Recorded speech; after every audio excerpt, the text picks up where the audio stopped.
Halo makadi. Zita rangu ndonzi Mr. Mkwinditsa. Makadiva Mkwinditsa. Andinofara chaizvo. Sorry takufonerai makuseni ndoziva kuti muri kuita school run kati muri kuenda kubasa ndizvo? Chokwadi ndikutoita school run ndinorumbirisa vana kuchikoro. Alright. Kuri sai zvako kumba? Kumba kuri right. Chando chete makuseni anokutombomhaisa vana kuchikoro school run ndizende isvike pabasa. Alright. Ndoziva kuti antimupa imba okay, mamaudzwa nasekretary wangu.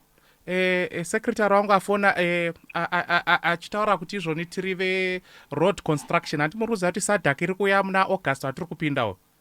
Ndizvozvo tikuziva. And handimunoziva kuti tagadzira road kusvikira paWestgate paroundabout apo.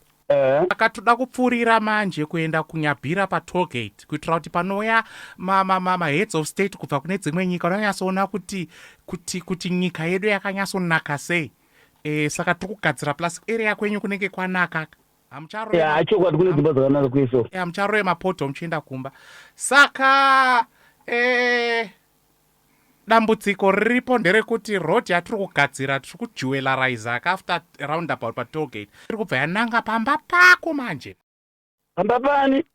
Road patiri kujeweleriza kuright. Posta ida iri kuleft inenge right. Saka tiri kuifadza kuright kuside kwemba yenyu. Saka imba yenyu ndiyo yega iri paroad. Saka tichaipwanya imba yenyu pachaya mabulldozer. Saka pana chinotarisa painventory taona kuti taifawo pa 3 months notice. But munoziva kuti zvoni sadhaki iri kuya kuita so hatingasiyi road isina kupera. Saka tenge tako kurelocate hai tokupai compensation.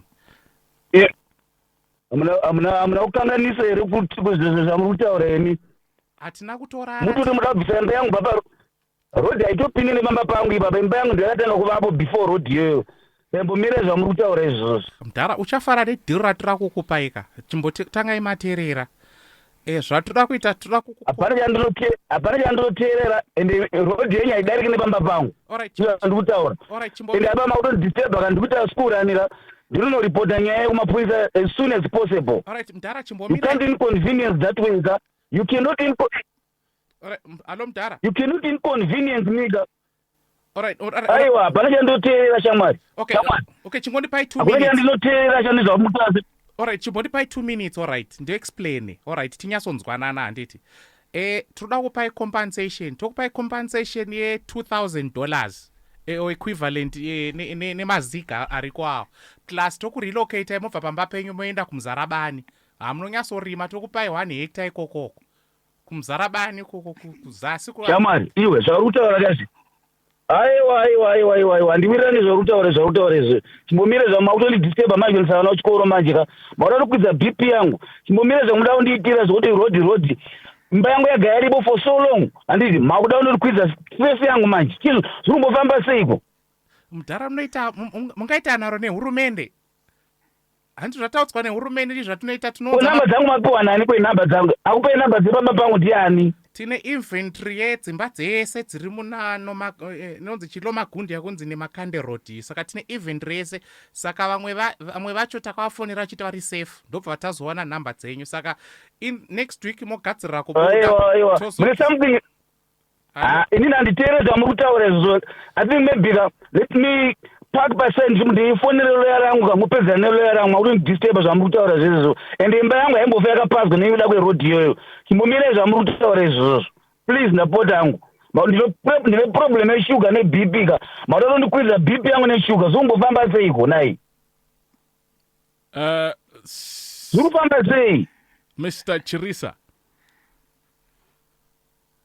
Muzoona ndatorota kwapo zvakashata ndatoziva ndonyaya ndiyamukirwa nyaya isina kumira zvakanaka makusiyana nayo kudai so. Mr. Chirisa. Mati kudiko? Yes. Okay. Do you know your niece called Nalady? Muzukuru wenyu anonzi Nalady momziya. Okay. Pane muzukuru wenyu anonzi Nalady. Ndomziya. Ndiatifonera achitinyevera hanzi mune short temper hanzi titambe nemi tikunyemberai kuti imba yenyu ichabviswa neroad. Actually you're live on Platinum FM and you just been pranked. Muzondatopaka ndatenga kudikitira ndatizombofamba sei. Musadaro mana.